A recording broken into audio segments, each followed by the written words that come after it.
ये बात साल 2023 की है। एक माता और पिता जो कि गरीब थे वो थाने पहुंच जाते हैं और जाने के बाद कहते हैं कि साहब हमारे बेटे के साथ जो मौलाना साहब हैं, जो मस्जिद में कभी अजान देते हैं तो कभी तकरीर करते हैं, उन्होंने बहुत गंदा और घिनौना कृत्य किया है। जैसे ही एसएचओ ने ये बात सुनी, तहरीर लेते हैं। तहरीर लेने के बाद एफआईआर दर्ज कर ली जाती है, पॉक्सो एक्ट भी लगाया जाता है, साथ ही आईपीसी की धारा 377 के तहत मुकदमा दर्ज कर लिया जाता है। अब सूचना भेजी जाती है मौलाना साहब के पास कि मौलाना साहब आपको एसएचओ ने बुलाया है, आपसे बातचीत करनी है, आपसे पूछताछ करनी है। अब जैसे ही मौलाना के पास ये सूचना पहुंचती है तो मौलाना डरता डराता आखिरकार एसएचओ के पास पहुंच जाता है। अभी एसएचओ थाने आए नहीं थे और मौलाना साहब को कहा जाता है कि आप बैठकर इंतजार करिए। जैसे ही मौलाना इंतजार कर रहा था और इसी बीच में एसएचओ के आने से पहले ही मौलाना साहब वहां से फरार हो जाते हैं। मौका मिलते जो फरार हो जाते हैं, एसएचओ वापस आते हैं। आने के बाद पूछते हैं कि मौलाना कहाँ हैं, उससे बातचीत करनी है, बुला कर लेके आओ। अब ढूंढा जाता है तो मौलाना निकल जाता है, रफू चक्कर हो जाता है। फिर से पुलिस भेजी जाती है जहां पर मौलाना रहता था, लेकिन पता चलता है कि मौलाना वहां से गायब हो चुका है, लौट कर ही नहीं आया है। फोन पर बातचीत करने की कोशिश की जा रही तो नंबर भी स्विच ऑफ आ रहा था। अब पुलिस परेशान हो जाती है कि आखिरकार वो गया तो कहाँ गया। आसपास के लोगों से बातचीत कर रहे थे, जितने भी लोग थे जो उसके संपर्क में थे, जो उसके रिश्तेदार थे, जान पहचान के थे, सभी से बातचीत की जाती है, लेकिन मौलाना का कहीं कोई अता पता नहीं चलता है। साल 2023 पूरा गुजर जाता है, साल 2024 गुजर जाता है, साल 2025 आता है और 8 अप्रैल 2025 की यह बात है। पुलिस को ये सूचना मिलती है कि जिस मौलाना को आप तलाश कर रहे हैं, दरअसल उसने अपना नाम बदल दिया है, पहचान बदल दी है। एक तरह से कह सकते हैं कि हुलिया भी बदल चुका है। वो आपको उत्तराखंड में मिलेगा। अब क्राइम ब्रांच की पुलिस मुंबई से सीधा उत्तराखंड पहुंच जाती है, मौलाना को हिरासत में लेती है और हिरासत में लेने के बाद जब पूछताछ की जा रही थी तो चौंकाने वाली बात सामने आती है। पुलिस जो समझ रही थी मौलाना उससे भी ज्यादा खतरनाक, उससे भी ज्यादा शातिर निकलता है। आज उस मौलाना की चर्चा सोशल मीडिया पर बहुत जोरों शोरों से हो रही है। आखिरकार क्या चर्चा है, क्या कहानी है, आज की इस कहानी के माध्यम से जानने की, समझने की कोशिश करते हैं।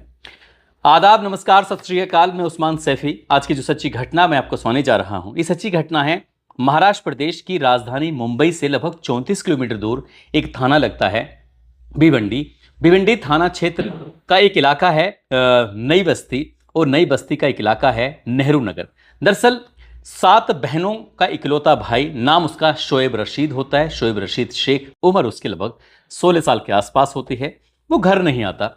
घर वाले परेशान हो जाते हैं, बहन भी परेशान हो जाती है, माँ और बाप दोनों परेशान हो जाते हैं।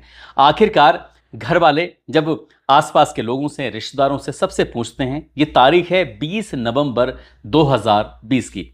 उसे सब जगह ढूंढा जाता है, जो उसके दोस्त होते हैं उनसे पूछा जाता है, लेकिन कोई कुछ बताने की स्थिति में होता नहीं है। घर वाले जब परेशान हो जाते हैं तो सीधा भिवंडी थाने में पहुंच जाते हैं और जाकर कहते हैं कि साहब उनका बेटा है, 16 साल जिसकी उम्र है, और उसका किसी से कोई झगड़ा नहीं, कोई फसाद नहीं, बहुत ही सीधा सज्जन है, 7 बहनों का इकलौता भाई है, वो अचानक से गायब हो गया है, उसे ढूंढने में हमारी मदद कर दीजिए। पुलिस वाले कहते हैं कि आप बिल्कुल परेशान मत हो, उसका हुलिया, उसकी फोटो है, कुछ उसकी जानकारी जो दे सकते हो दे दीजिए। पुलिस ने गुमशुदगी में मुकदमा दर्ज कर लिया और पुलिस ने अपनी तरफ से कोशिश की, लेकिन पुलिस जब कोशिश कर रही थी तो पुलिस को सफलता मिल नहीं पा रही थी। आखिरकार पुलिस इस मामले को थोड़ा ढीला या हीला हवाला जो रवैया होता है गुमशुदगी के मामलों में, अक्सर वैसे ही ठंडी पड़ जाती है। लेकिन माँ और जो बहनें थीं वो परेशान थीं। वो रोज ही थाने पहुंच जाया करती थीं और थाने जाने के बाद एसएचओ के सामने बैठ के कहती थी कि साहब हमारे भैया को ढूंढ दीजिए, हमारे बेटे को ढूंढ दीजिए। लेकिन शोएब रशीद शेख का कहीं भी कुछ अता पता नहीं चल रहा था। धीरे धीरे करके वक्त गुजरने लगता है। अब उनकी जो भी कोशिशें हो सकती थी परिवार की, वो कोशिशें करने लगते हैं, चाहे तंत्र मंत्र हो, चाहे कोई मौलाना हो, चाहे वो किसी मज़ार की ज़ियारत करनी हो, हर तरह से कोशिश करने लगे। जाकर उन्होंने हाजी अली की दरगाह पर भी जाते हैं, वहाँ भी मन्नतें करते हैं और मन्नतें करने के बाद अपने बेटे की सलामती की दुआएं कर रहे थे कि हमारा बेटा लौट कर वापस आ जाए। इसके बाद एक मौलाना साहब के पास जाते हैं और मौलाना जो होते हैं, जो उनकी बिल्कुल घर से लगभग 20 मीटर की दूरी पर एक मस्जिद है, मस्जिद के बराबर में वो मौलाना की अपनी दुकान भी है। वहाँ जाते हैं, कहते हैं मौलाना साहब आप ही कुछ मदद कर दीजिए, आप ही कुछ अलग से दुआ कर दीजिए। जैसे ही माँ बाप ने, बहनों ने कोशिश की तो मौलाना साहब ने कहा कि बिल्कुल परेशान होने की ज़रूरत नहीं है, एक काम करो, आप एक बकरे का इंतज़ाम करो, और जो बकरे का इंतज़ाम करने के बाद मिस्कीन यानी कि गरीबों की दावत कर दीजिए, गरीबों की दुआएं आपको लगेंगी तो हो सकता है कि आपका बेटा वापस लौट कर आ जाए। जैसे ये बात थी, कहते हैं कि अगर किसी को तलाश करना हो तो वो कुछ भी करने की स्थिति में पहुंच जाता है। वैसे भी इकलौता बेटा था तो माँ बाप बिल्कुल तैयार हो जाते हैं, बकरे का इंतजाम किया जाता है, उसको बनवाया जाता है, जो गरीब लोग होते हैं उनकी दावत भी की जाती है, लेकिन बेटा नहीं मिलता।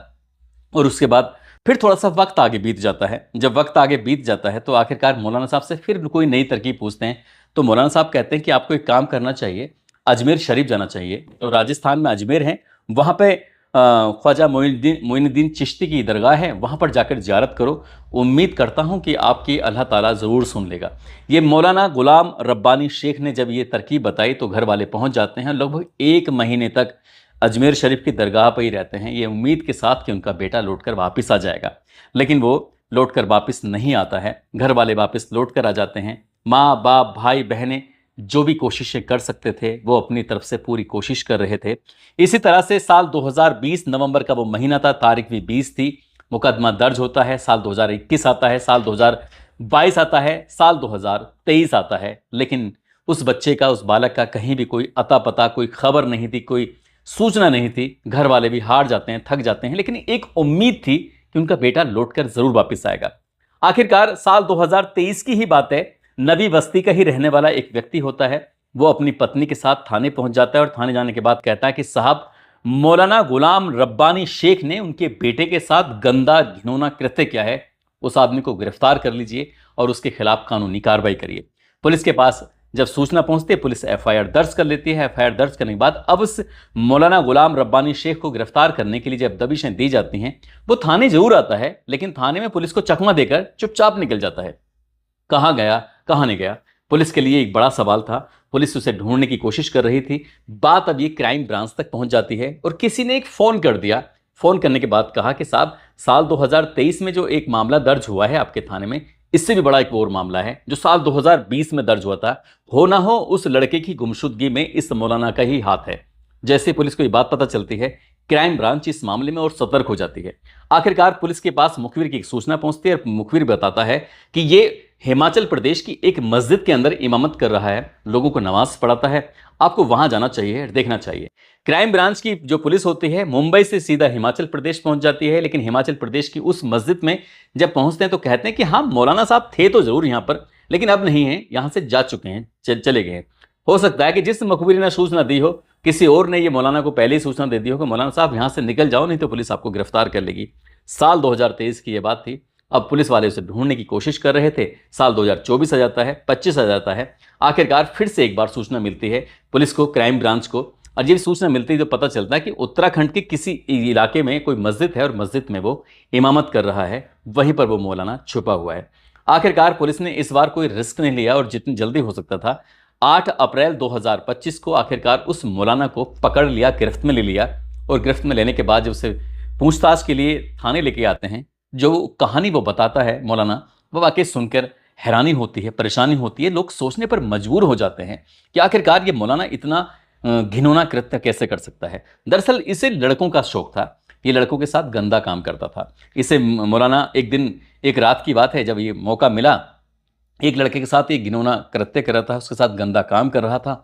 और इसी बीच में जो 16 साल का वो लड़का था, साल 2020 की ये बात है, नवंबर का महीना था, अचानक ही शोएब रशीद शेख पहुंच जाता है और उसने चुपके से उस मौलाना को ये सब करता हुआ उस लड़के के साथ देख लिया। और जैसे ही देखा तो उस मौलाना की भी नज़र इस लड़के पे पहुंच जाती है, शोएब पर। अब मौलाना डर जाता है कि यार, मेरे मोहल्ले में तो बहुत अच्छी खासी बात है, मस्जिद में जाता है, तकरीर करता है, अजान देता है, लोग बड़ी इज्जत करते हैं, खुद की दुकान है, लोग दुकान पर भी आते हैं। अब ये बात अगर किसी को पता चल जाएगी तो बड़ी बदनामी हो जाएगी। इसलिए उसने, लड़के ने तो कुछ नहीं कहा, वो बिल्कुल शांत रहा। लेकिन लड़के को वो किसी तरकीब से अपने पास बुलाता है, उससे कहता है कि बेटा शोएब, मुझे तुमसे बहुत ज़रूरी बात करनी है। शोएब उसके पास आ जाता है और जब शोएब आता है तो शोएब का वो आप देखता है ना, तेब ताब देखता है। मौलाना ने उसका गला कुछ इस कदर, इतनी ताकत से पकड़ा कि उसके गले को दबा देता है और तब तक दबाता रहता है जब तक कि शोएब के प्राण नहीं निकल जाते हैं। शोएब मर तो जाता है, लेकिन जब मर जाता है तो उसकी लाश को ठिकाने कैसे लगाए, इसलिए उसने उसके शरीर के छोटे छोटे टुकड़े कर दिए। और टुकड़े करने के बाद वो सोचने लगता है कि अब इसकी लाश के टुकड़ों को वो इधर उधर फेंकता रहेगा। वो पहले टुकड़े को वो फेंक के आता है, उसे डर लग रहा था कहीं ऐसा ना हो कि पकड़ा जाए, इसलिए उसने सोचा कि टुकड़े फेंकेगा तो कभी ना कभी रात की बात खुली जाएगी, इसलिए कुछ और नई तरकीब निकालता है। जहां उसकी अपनी दुकान, किराना स्टोर है, उसके बराबर में एक और दुकान है जो कि बंद रहती है, उस पर बाहर से ताला लगा रहता है। उसने उस दुकान में गड्ढा खोदता है और गड्ढा खोदने के बाद उस लड़के की लाश के टुकड़ों को उस गड्ढे के अंदर दफन कर देता है, दबा देता है। अब उसके बाद वो आराम से रहता है। परिवार के लोगों ने इसी मौलाना से संपर्क किया था कि हमारा बेटा गायब है, आप हमारी मदद करिए। इसी ने कहा था कि आप बकरे का इंतजाम कर लीजिए, मिस्किन यानी कि गरीबों की दावत कर दीजिए। उसने कहा था कि आप हाजी अली की दरगाह पर जाइए, ज़ियारत करिए। उसने ही कहा था कि आप अजमेर जाइए और अजमेर जाने के बाद आप ज़ियारत करिए, कम से कम आपको 1 महीने का समय देना पड़ेगा। इस तरह की नई नई तरकीब बता रहा था वो मौलाना, और वो ही कातिल होता है उस लड़के का। और घर वाले जब इस बात की उनकी जानकारी होती है पुलिस के माध्यम से, मीडिया के माध्यम से, कि उनका बेटा तो उसी रात, जिस रात वो गायब हुआ था, उसी रात मर चुका था, उसका कत्ल हो चुका था, उसके छोटे छोटे टुकड़े हो चुके थे। कुछ टुकड़ों को सड़कों के किनारे भी उसने फेंक दिए थे, बाकी टुकड़ों को उसने अपनी ही दुकान के अंदर दफन कर दिया था, दबा दिया था। अब पुलिस की टीम ने इसमें जब मौलाना ने जानकारी दी तो पुलिस अधिकारी, फोरेंसिक टीम, राजस्व टीम, डॉक्टरों की टीम, सभी टीम मिलकर वहां पर पहुंच जाती हैं। उस दुकान के जब पता बताया जाता है, जो कि नेहरू इलाके में होती है। अब इसी दुकान की गड्ढा खोदा जाता है।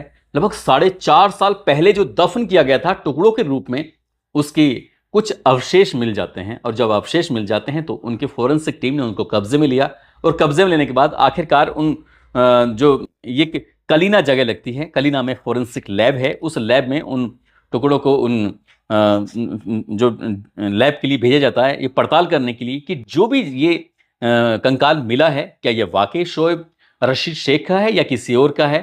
अब पुलिस इस मामले की जांच पड़ताल में जुटी है। लेकिन जैसे ही सोशल मीडिया, अखबार, टेलीविजन, ये जहां जहां न्यूज ये चल रही थी, वहां वहां जब लोगों को इस मौलाना के बारे में, इसकी करतूत के बारे में पता चलता है, तो उस इलाके में जो नबी बस्ती होती है, बड़ी संख्या में महिलाएं, पुरुष इकट्ठे हो जाते हैं। इकट्ठा होने के बाद मीडिया वालों से एक ही बात करते हैं कि या तो इसे हमें दे दो, हम इसका इंसाफ कर देंगे। यानी कि महिलाएं इतना गुस्से में थी, उसकी माँ इतने गुस्से में थी कि उसको वहीं मारने की वो बात कह रही थी, या वो कह रहे थे कि कानून अगर अपना काम ईमानदारी से कर रहा है तो जल्दी से जल्दी कानून से कहो कि वो उसे फांसी के फंदे पर चढ़ाए, ताकि उसके बेटे को इंसाफ मिल सके। अब इंसाफ मिलने में आपको तो खैर पता ही है कि कितना वक्त लग जाता है। साल, 10 साल, 20 साल, 50 साल भी बीत सकते हैं, लेकिन इंसाफ पता नहीं मिलेगा, नहीं मिलेगा। लेकिन एक मां की जो उम्मीद थी, वो उम्मीद तो पूरी तरह से टूट चुकी है, क्योंकि उसका बेटा जिस दिन गायब हुआ था वो उसी दिन मर चुका था। उसकी लाशों के टुकड़े हो चुके थे। कुछ टुकड़े कुत्तों ने या कुछ जानवरों ने खाए होंगे, तो कुछ टुकड़े जमीन के अंदर दफन हो गए थे। दोस्तों, इस पूरे घटनाक्रम को सुनाने का उद्देश्य किसी को परेशान करना नहीं है, किसी का दिल दुखाना नहीं है, बल्कि आपको जागरूक करना है, आपको सचेत करना है। और जाते जाते, ये मोहम्मद फरहान हैं, साथ ही संदीप कुमार हैं।